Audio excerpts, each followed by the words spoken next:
Êtes-vous prêts? À être prêts. Même si vous n'êtes pas prêts, on y va quand même. Amen.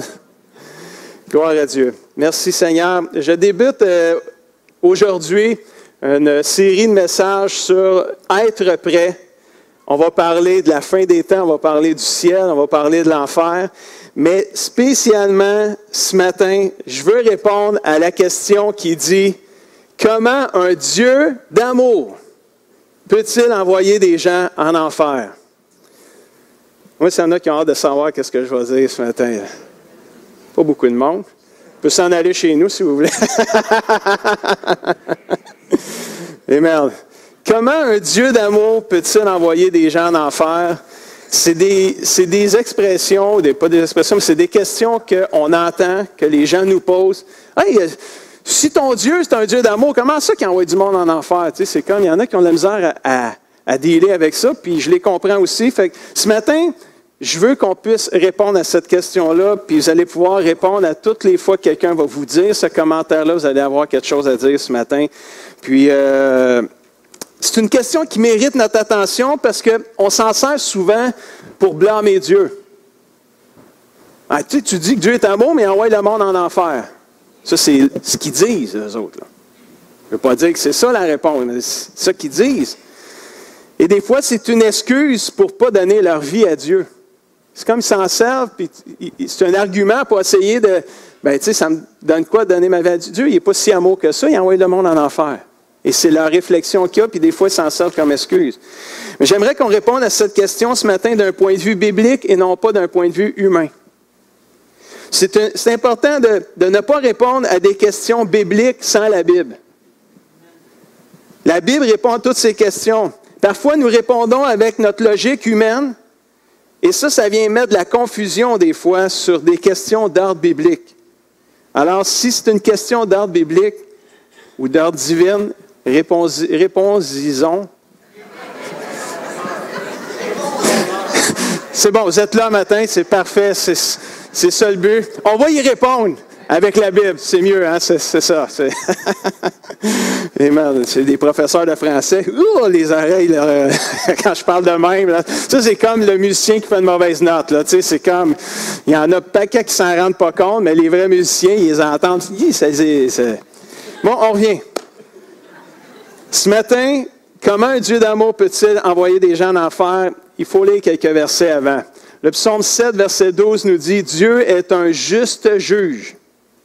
Et quand Jésus est mort, a souffert à la croix, la Bible nous dit dans 1 Pierre 2, 23, que quand il a souffert, il n'a menacé personne, mais il a mis sa confiance en Dieu qui juge, dites-le avec moi, avec justice. Dans une autre version, ça dit, quand il a souffert, il n'a menacé personne, mais il s'en est remis à celui qui juge justement.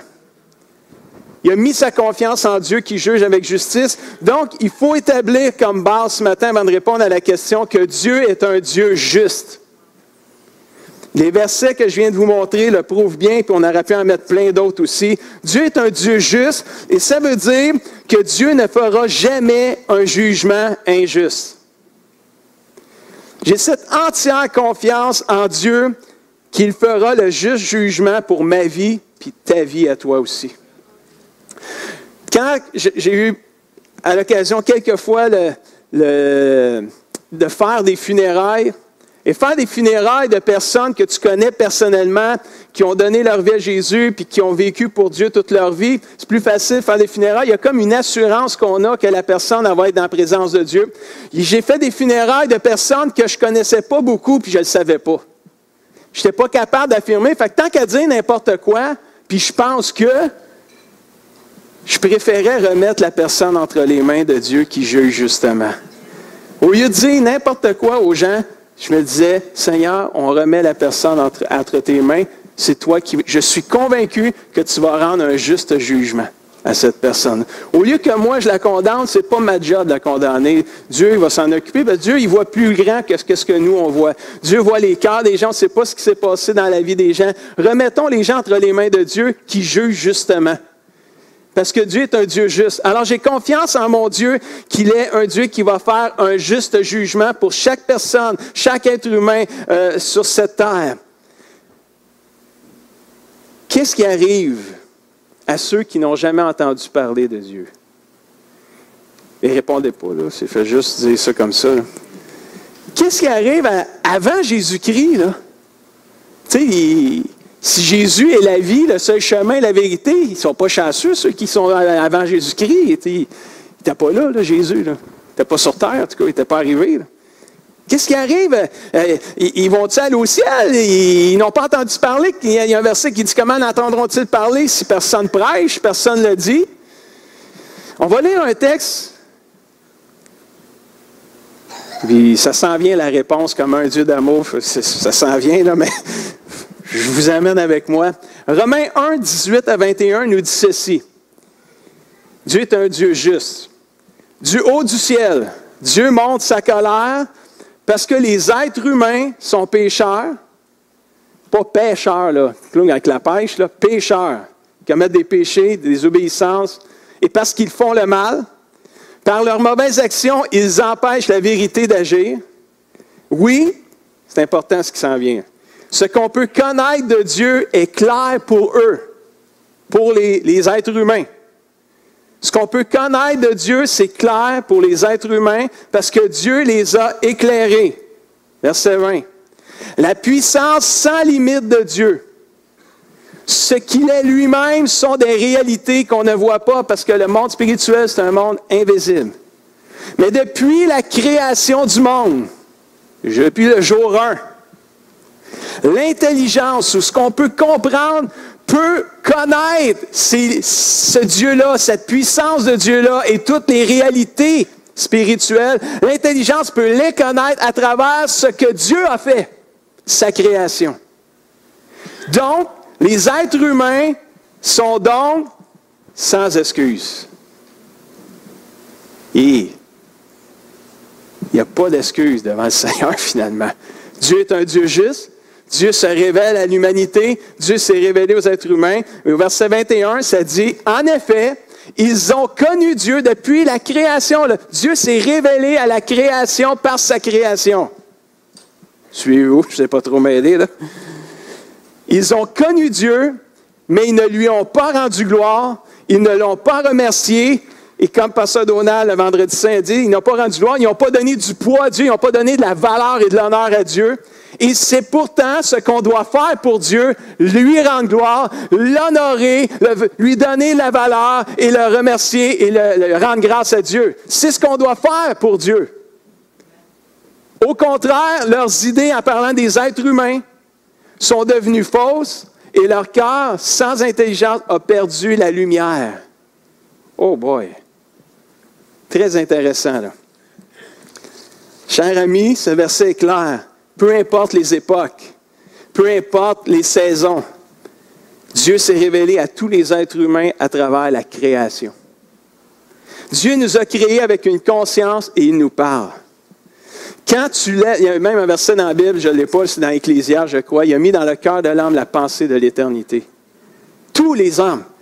C'est bizarre, hein? Le monde ne va pas à l'église, ne prie pas beaucoup, mais quand il meurt, il se ramasse à l'église.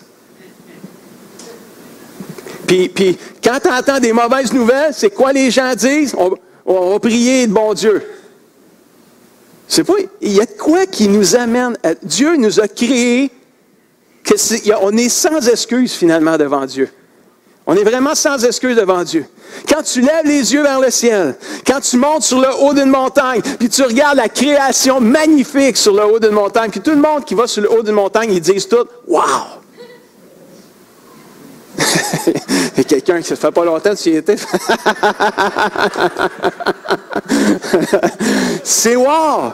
C'est magnifique! Ou tu montes en avion, c'est spectaculaire en avion, là.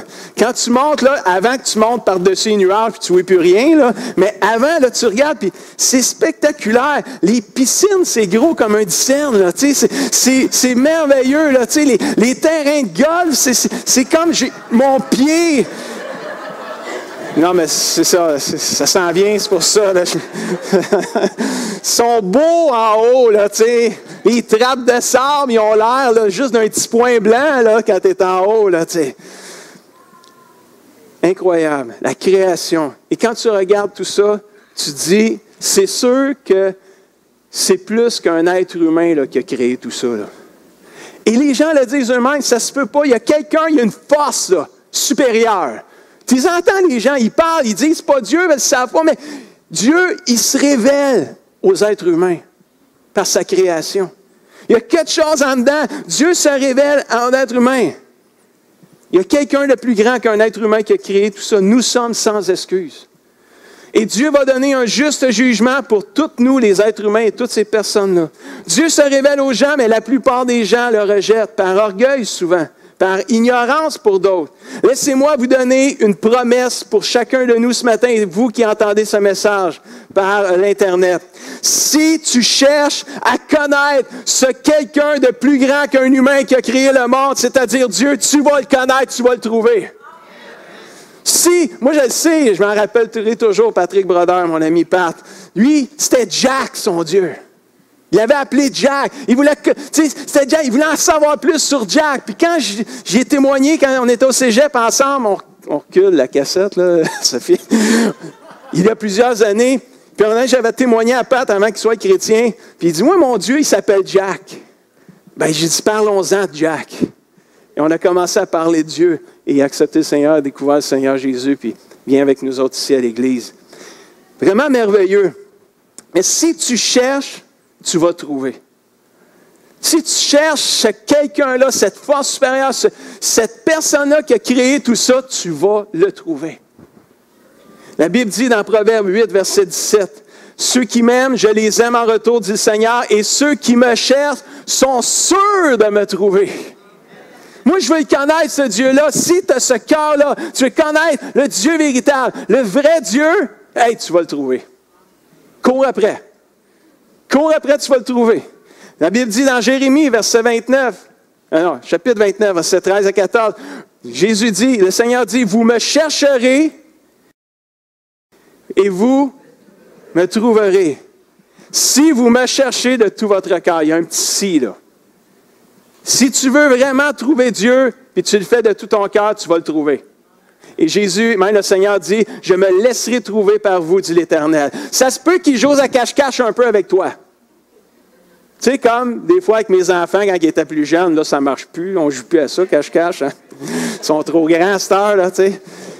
Puis, quand ils sont tout petits, là, tu sais, puis tu te caches dans la chambre, mettons, dans la chambre des parents, puis là, t'es voué passer dans le passage, puis là, ils rentrent dans les toilettes pour te trouver. Là, pendant ce temps-là, toi, tu t'en vas dans l'autre chambre qu'ils viennent d'aller voir, puis qui t'ont pas vu. Fait, là, ils font toutes les chambres. « T'as trop pas, papa, t'es où, là? » Puis là, t'as trop compassion, on dit, parce que tu vois qu'ils ont vraiment travaillé fort pour te chercher. Tu te dis, je vais me laisser trouver par eux, là, tu sais. Puis là, tu te révèles. Puis là, tu sors de la chambre qu'ils viennent d'aller voir, puis qui t'ont pas... « Mais j'ai tout fait la chambre, je t'ai pas vu, papa! » Je n'ai pas donné mes trucs tout de suite, comment j'avais fait pour... Je voulais jouer à ça plus souvent, là, tu sais, fait que... Mais si tu cherches Dieu de tout ton cœur, tu vas le trouver. Puis, checkez bien le prochain verset, là, il me fait capoter. Acte 17, verset 26 à 31. À partir d'un seul homme, Adam, il a créé tous les peuples pour qu'ils habitent sur toute la terre. Le Seigneur a tracé, Dieu a tracé les limites de leur pays. Il a fixé le moment des saisons.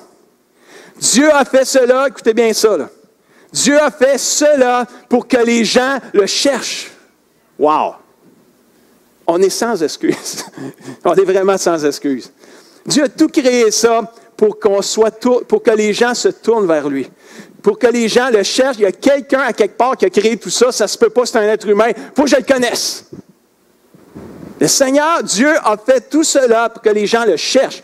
Même s'ils ont des difficultés pour le chercher, ils vont peut-être le trouver. Parce qu'on sait que ce n'est pas tout le monde qui va aller au ciel. En réalité, il n'est pas loin de chacun de nous. C'est ça le pire. Tu cherches, mais il est à côté de toi. Là, C'est simple de même, Dieu, dans le fond. Tu as juste à dire, Dieu, je ne te connais pas, mais là, je veux te connaître, je te donne ma vie, puis je pars à ta conquête, je pars à ta recherche, tu vas le trouver, mais c'est comme, tu le sens loin, puis il est juste à côté de toi, finalement. Et ça continue au verset 30, ça dit, « Maintenant, Dieu appelle tous les habitants de tous les pays, de toutes les nationalités, à changer leur vie, ou à se repentir. Et Dieu a fixé un jour où il va juger le monde entier avec, dites-le avec moi, justice, parce que Dieu est juste. Il a choisi un homme pour cela, Jésus. Il l'a relevé de la mort ou il l'a ressuscité. De cette façon, Dieu a montré à tout ou à tous que Jésus était bien le juge qu'il avait choisi. Wow! Dieu a fait tout ça pour que les gens le cherchent et Dieu appelle aujourd'hui tous les gens de tous les pays, de toutes les nations à changer leur vie puis à vivre pour Dieu. Wow! Si une personne fait le moindre effort pour trouver Dieu, peu importe où ce qui est, en Afrique, en Amérique, en Australie, puis là je vais arrêter là, parce que en Asie, puis en... C'est quoi l'autre qui manque là? En Europe. Vous savez que j'en manquerais, je ne suis pas bon en géographie. Si une personne fait le moindre effort pour trouver Dieu, il va y arriver, même si parfois la recherche peut être difficile. Dieu va donner un juste jugement parce qu'il est un Dieu juste, mais Dieu n'est pas seulement un Dieu juste, il est aussi un Dieu d'amour. Qui m'amène à ma question. Comment un Dieu d'amour, qui est aussi un Dieu juste, peut-il envoyer des gens en enfer? Pour bien répondre à cette question, on continue. Il faut dire que l'enfer n'a pas été créé pour les gens. À l'origine, l'enfer n'a pas été créé pour les gens. La Bible dit, dans Matthieu 25, verset 41, « Allez dans le feu éternel, l'enfer, qui a été préparé pour qui? Pour le diable et ses anges. » Matthieu 25, 41. Et je fais juste une parenthèse pour dire que dans 2 semaines, pas dimanche prochain parce qu'on a Pasteur Pierre Bergeron avec nous, mais dans 2 semaines, le 26 avril, je vais faire mon deuxième message de cette série-là, « Être prêt », va être consacré vraiment à l'enfer. Ça va être l'enfer. Non, pas ça. Mais ça va être bon. Ça va être vraiment bon. Et on va décortiquer l'enfer un petit peu plus. Les mots qu'on a dans la Bible qui parlent de l'enfer, on va les partager ensemble. Et on va faire une visite en enfer aussi parce qu'on a des récits dans la Bible qui nous disent des gens qui ont été en enfer puis qui se sont exprimés. On va regarder un peu ce qui se passe là, puis on va s'encourager à aller au ciel. Amen. Alors, dans 2 semaines, revenez, amenez d'autres mondes avec vous autres. Il reste encore quelques places. Puis, ça va être vraiment bon. Mais ce matin, juste... La partie, je veux dire, sur l'enfer pour ce matin, c'est l'enfer a été préparé à l'origine pour le diable et ses anges, et non pas pour les gens nécessairement. Mais il est arrivé de quoi pour que ça se soit ouvert aux gens? Et ça, on va le voir dans 2 semaines. Mais comment un Dieu d'amour peut-il envoyer des gens en enfer? Dieu, il n'a pas le goût d'envoyer le monde en enfer, c'est ça? Ça ne marche pas, cette déclaration-là. Elle ne marche pas, cette question-là. Parce que Dieu ne veut pas envoyer le monde en enfer. Il veut les sauver. Fait que Dieu ne veut pas envoyer le monde en enfer. Fait que cette question-là, elle commence à être distorsionnée. Là. Plus qu'on avance dans le message, Jean 3,16, le classique. Car Dieu a tant aimé le monde qu'il les a envoyés en enfer. Et non, ça ne marche pas, ça. Dieu il a tant aimé le monde qu'il a donné son Fils unique pour que quiconque croit en lui ne soit pas perdu, mais qu'il ait la vie éternelle. Quelqu'un dit Amen. Amen. Jésus est venu payer le prix pour que des gens passés, présents et futurs soient sauvés de l'enfer et vivent éternellement avec Dieu. Alors Dieu, c'est un Dieu d'amour. Il ne veut pas envoyer le monde en enfer, il veut les sauver de l'enfer. C'est pas mal différent, ça. J'ai dit une phrase il y a quelques semaines, puis je vais la répéter. Si Dieu avait voulu condamner le monde, il aurait envoyé un condamnateur. Mais Dieu voulait sauver le monde, fait qu'il a envoyé un sauveur. Amen! Ça, c'est bon, ça. Ça, je l'ai redit encore, c'est trop bon. Là. 2 Pierre, chapitre 3, verset 9. Le Seigneur n'est pas en retard dans l'accomplissement de sa promesse, comme certains se l'imaginent. Dieu est patient. Il fait preuve de patience à votre égard, à mon égard, à l'égard de nos enfants, de nos frères, de nos sœurs, de nos amis qui ne sont pas encore sauvés, parce qu'il ne veut pas qu'un seul périsse. Il voudrait au contraire, dites-le avec moi, que tous parviennent à se convertir et à se repentir et à donner leur vie à Jésus-Christ. C'est le cœur du Dieu d'amour, du Dieu juste. Il ne veut pas envoyer personne en enfer. Il veut les sauver de l'enfer. Alléluia. Oh, wow. Ça démontre hors de tout doute que Dieu ne veut pas envoyer les gens en enfer. Il veut que les gens reconnaissent qu'ils sont des pécheurs et qu'ils ont besoin d'un sauveur et qui changent de vie. Luc 5, 32, Jésus dit, « Je ne suis pas venu appeler ceux qui se croient justes, je suis venu appeler ceux qui se reconnaissent pécheurs pour qu'ils changent leur vie et qu'ils vivent pour Jésus. » Alléluia. Comme nous on fait, comme moi je fais. J'ai fait ce choix-là, j'avais 15 ans, j'en ai 47 aujourd'hui, ça fait 32 ans que j'ai dit oui à Jésus, j'en ai aucun regret. C'est la plus belle décision que je n'ai pas pu prendre dans ma vie, dire oui à Jésus-Christ. Puis ça fait 32 ans, là, ça fait un bout, là, j'aurais pu lâcher bien avant ça, là. Mais j'ai persévéré, puis je suis encore là aujourd'hui. Puis par la grâce de Dieu, je vais être là jusqu'à l'enlèvement de l'Église ou jusqu'à temps qu'il vienne me chercher, jusqu'à temps que je meure. Un ou l'autre, peu importe, je vais être retrouvé fidèle. Jésus, un des plus grands cadeaux que Dieu a donné aux gens, c'est quoi d'après vous autres? Là, risquez des réponses. Le Sauveur, l'amour, la vie, la liberté. Une dernière? Le Fils de Dieu, vie éternelle, le salut. Un des plus grands cadeaux, je n'ai pas dit le plus grand cadeau, c'est pour ça que je vous ai tout mêlé. Un des plus grands cadeaux, c'est le libre choix. La libre volonté de choisir. Quand on lave la vaisselle, tu ne fais pas une célébration. Parce que lui, il est programmé pour ça. Quand tu pèses sur le piton, il ne fait pas d'autre chose que laver la vaisselle. Quand ton mari lave la vaisselle, là, tu célèbres.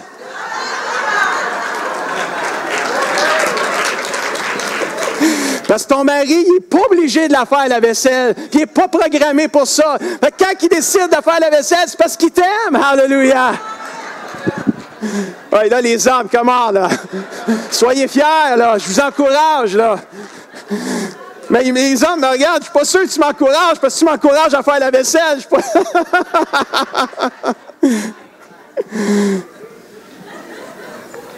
C'est un petit moment de détente, mais le sérieux s'en vient quand même. Le libre choix. Quand quelqu'un t'aime parce qu'il a choisi de t'aimer et qu'il n'est pas obligé de le faire, c'est significatif.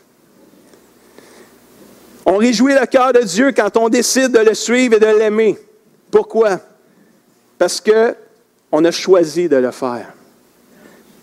Personne n'est forcé de dire oui à Jésus.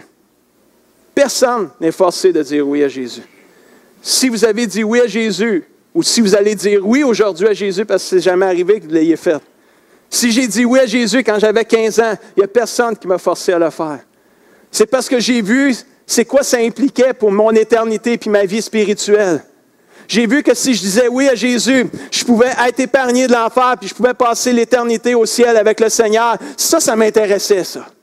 J'étais prêt à faire la concession de dire, Seigneur, je vais passer le reste de ma vie à t'aimer, à te suivre, à te connaître. Parce que, Seigneur, sans toi, c'est sûr que je suis perdu. C'est sûr, c'est sans toi, Seigneur, je vais vivre dans le péché, je vais vivre dans le mal, je vais vivre dans la désobéissance, je vais vivre dans l'ignorance. Je veux te connaître encore plus. Alors j'ai dit oui à Jésus, mais il n'y a personne qui m'a forcé à le faire. Si aujourd'hui je suis là, j'aime Jésus, c'est parce que j'ai dit oui, j'ai fait le choix. Dieu m'a donné le libre choix. S'il nous forçait à faire des choix, on serait des robots, ce ne serait pas le fun. Mais Dieu nous laisse le libre choix. C'est pour ça que je dis que c'est un des plus grands cadeaux que le Seigneur nous a fait. C'est la liberté de choisir. 3 Jean 1,4, un verset qu'on a lu dans nos GPS cette semaine au groupe Maison. 3 Jean 1,4. Je n'ai pas de plus grande joie que d'apprendre que mes enfants marchent dans la vérité. Imagine-toi le cœur de Dieu. Le Père, quand il voit ses enfants, ses fils et ses filles marcher dans la vérité, le servir, l'aimer avec passion, comme on a chanté ce matin, on chantait à notre Dieu. Comment est-ce qu'il devait se réjouir? Parce qu'on n'est pas obligé de chanter. Personne ne nous force à louer Dieu. C'est un libre choix, c'est un geste d'amour qu'on fait à notre Dieu. Vous imaginez la joie? Moi, j'ai des enfants, de voir mes enfants marcher dans la vérité. Il n'y a pas de plus grand, il n'y a rien qui bat ça. Autant de voir un de mes enfants dévier, ça me déchire le cœur en 10. Et en 100 s'il faut. Mais de voir nos enfants marcher dans la vérité, ça réjouit mon cœur. Il n'y a pas de plus grande joie que ça. Comme pasteur, je le vis encore à un plus grand degré. Personne n'est obligé de venir à l'Église. Vous venez parce que vous avez choisi de le faire.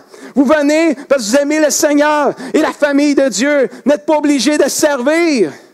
Mais vous le faites parce que vous aimez Dieu et vous le faites de bon cœur. Et c'est inspirant, ça réjouit le cœur du Père et ça nous réjouit les uns les autres. Alléluia. C'est libre volonté, ça vient tout changer la vitalité de l'Église. Ça vient tout changer la vitalité spirituelle parce que c'est du cœur qu'on le fait. Par choix et non pas par pression et non pas par obligation. Tous ceux qui le font par obligation ne restent pas. Tous ceux qui le font forcer ne restent pas parce que les épreuves de la vie, ils ne comprennent pas quand ça arrive puis ils lâchent. Nous, quand les épreuves arrivent, au lieu de lâcher, on reste accroché à notre Dieu et on dit c'est toi qui vas nous aider à nous en sortir. Alléluia! C'est ça qui fait la différence. Parce qu'on a choisi d'aimer Dieu, pas selon des conditions, inconditionnellement. Puis lui, il nous aime inconditionnellement. Si à chaque fois qu'on vient à une épreuve, on lâcherait Dieu, on ne serait pas ici. Et Dieu, il nous aime inconditionnellement. À chaque fois qu'on commet un péché, s'il nous rejetterait, on ne serait pas ici non plus. Et il y a toute cette dimension de vitalité, de choix, de libre choix. Que feras-tu avec le choix, le libre choix que Dieu t'a donné, mon ami, ce matin? Vas-tu accepter l'amour de Dieu ou la rejeter? Maintenant, est-ce que le Dieu d'amour envoie les gens en enfer? La réponse, c'est non. C'est réglé, c'est non. Ce sont les gens qui s'envoient eux-mêmes en enfer en rejetant Dieu. Et là, la réponse. Déclaration, je la fais ce matin. C'est pas Dieu, le Dieu d'amour, qui envoie les gens en enfer, parce qu'il a tout fait pour pas qu'on y aille. Il a tout fait pour pas qu'on y aille. C'est à nous à dire oui à son amour. C'est à nous à mettre notre orgueil de côté et à dire, Seigneur, c'est ça que j'ai besoin pour le restant de ma vie sur terre et pour toute l'éternité. Je veux la vivre avec toi. Je ne veux pas aller en enfer. Si tu ne veux pas aller en enfer, tu n'as pas le choix. Tu n'as pas le choix. Tu as le choix, tu n'as pas le choix. Mais si tu veux aller au ciel, ça passe par Jésus. Mais tu as le choix de dire oui ou non. Mais blâme pas Dieu si tu dis non puis tu te ramasses à mauvaise place dans l'éternité. Parce qu'il y a tout pourvu. C'est ça le Dieu d'amour. Le Dieu d'amour, il a tout pourvu. Alors, la vraie question à poser n'est pas comment un Dieu d'amour peut-il envoyer des gens en enfer. La vraie question à poser, c'est comment des gens peuvent-ils rejeter un Dieu d'amour. C'est ça la vraie question. Quand quelqu'un viendra vous voir puis vous dire, ton Dieu d'amour, comment ça qu'il envoie du monde en enfer? Vous devriez leur dire, puis on devrait leur dire, je pense que tu n'as pas compris. Moi, je vais te poser la question, comment ça se fait que toi, tu serais prêt à rejeter un Dieu d'amour qui a tout pourvu pour pas que tu y ailles en enfer? Lui, c'est parce qu'ils n'auront plus quoi dire. Là. Mais c'est ça. Nous avons le choix de notre destinée éternelle, frères et sœurs. N'est-ce pas merveilleux? On n'a pas à blâmer Dieu parce que Dieu est un Dieu juste et un Dieu d'amour. On devrait plutôt le remercier parce qu'il nous a assez aimés pour nous donner la possibilité d'aller au ciel par Jésus-Christ. Tout ce qu'il nous reste à faire, c'est de dire oui à Jésus, de vivre pour lui jusqu'à l'enlèvement de l'Église ou jusqu'à la fin de notre vie sur terre. Alléluia. Wow! On va inviter Ben et Sophie avec Stéphanie à s'approcher ce matin.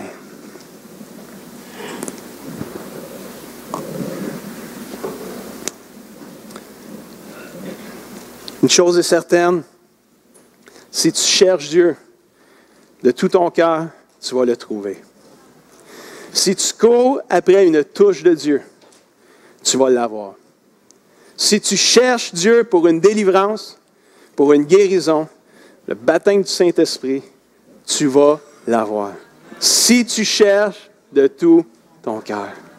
Si tu veux vraiment aller au ciel, vraiment, vraiment aller au ciel, tu vas y aller.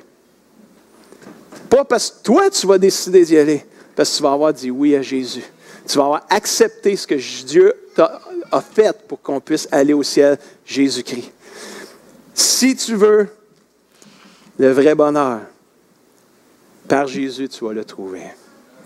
Personne ne va te forcer à le faire parce que Dieu nous a laissé une libre volonté de choisir. Qu'est-ce que le Seigneur est en train de te dire ce matin, alors que tu écoutes ce message-là? Toi qui l'écoutes, peut-être qu'on est l'après-midi ou le soir. Tu es dans ton auto, tu es chez vous, dans ta maison. Tu le regardes sur ta tablette, tu le regardes sur ton ordi, tu le regardes sur ton iPhone. Qu'est-ce que le Seigneur est en train de te dire ce matin, aujourd'hui?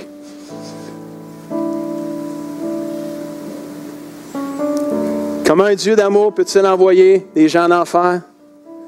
Ce n'est pas la bonne question. Parce que mon Dieu d'amour, il n'envoie pas les gens en enfer. Mon Dieu d'amour, il les sauve de l'enfer. Alors toi, comment peux-tu rejeter un Dieu d'amour? J'espère que tu ne le feras pas ce matin. Mais on est libre. Personne ne va te forcer à aimer Dieu. Parce que si tu le fais forcer, tu vas avoir la misère à persévérer. Mais si tu le fais par choix, par conviction, tu vas être sauvé. Puis quand tu vas traverser des épreuves, tu vas mettre tes yeux sur lui et tu vas les traverser, ces épreuves-là. Comme tout le monde, plusieurs ont fait parmi nous. Est-ce qu'on peut se lever ensemble ce matin?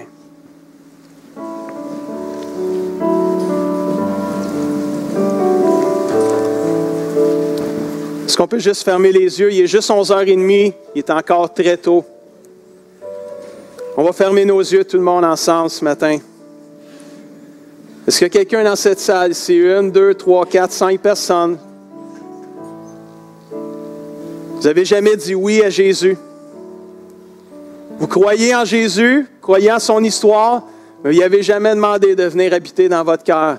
Peut-être que ce matin, c'est le grand jour pour toi. Je l'ai fait quand j'avais 15 ans. J'étais tout jeune. Il n'y a pas d'âge pour dire oui à Jésus. Mais il y a une chose que ça fait de dire oui à Jésus puis de demander de venir habiter dans notre cœur. Ça fait de nous des enfants de Dieu. Des enfants de Dieu qui vont vivre une vie nouvelle avec Jésus. Et cette assurance-là, que si un jour tu meurs, ou le Seigneur vient chercher son Église, tu vas monter avec l'Église, tu vas être dans sa présence pour l'éternité. Puis tu vas éviter les lieux de tourment qu'on appelle l'enfer. Est-ce qu'il y en a dans cette salle qui lèverait la main et qui dirait, moi, Pasteur Guy, je veux donner ma vie à Jésus. Levez la main bien haute que je puisse la voir, on va prier avec toi ce matin. Est-ce qu'il y en a dans cette salle qui serait prêt de dire, moi, Pasteur Guy, je veux dire oui à Jésus. C'est une décision importante. Amen, Seigneur. Dieu est bon.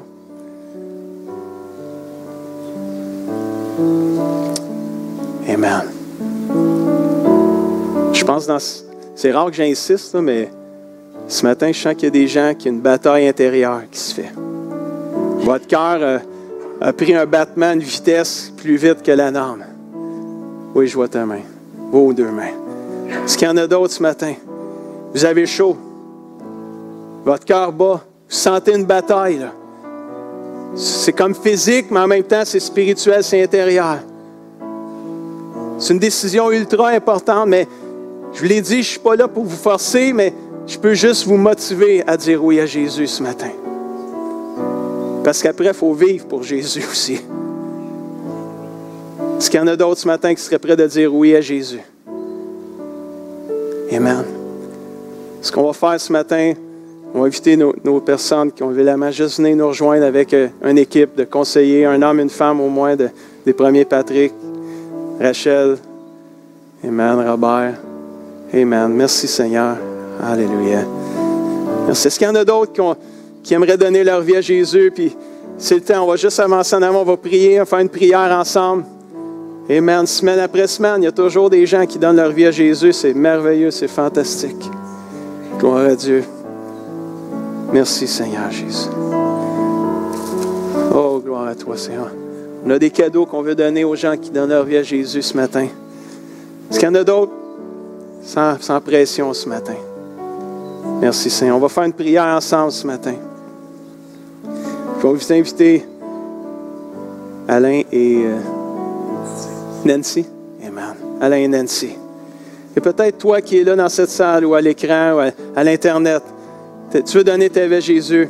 Ce n'est pas la prière qui sauve, c'est ta décision de cœur, mais on va vous guider dans une prière. Répétez tous ensemble après moi cette prière. Seigneur Jésus, je reconnais que je suis un pécheur. Je te demande pardon pour mes péchés. Je t'invite dans ma vie. Deviens le Seigneur et le Sauveur de mon âme. Je crois en toi, Seigneur. Je crois que tu es mort sur la croix, que tu es ressuscité et que tu vis maintenant dans le ciel. Viens m'aider, Seigneur, à t'aimer, à vivre pour toi, à changer de vie, à vivre cette vie nouvelle que tu as accomplie pour moi. Dans le nom de Jésus. Amen. Est-ce qu'on peut se réjouir ensemble ce matin? Amen.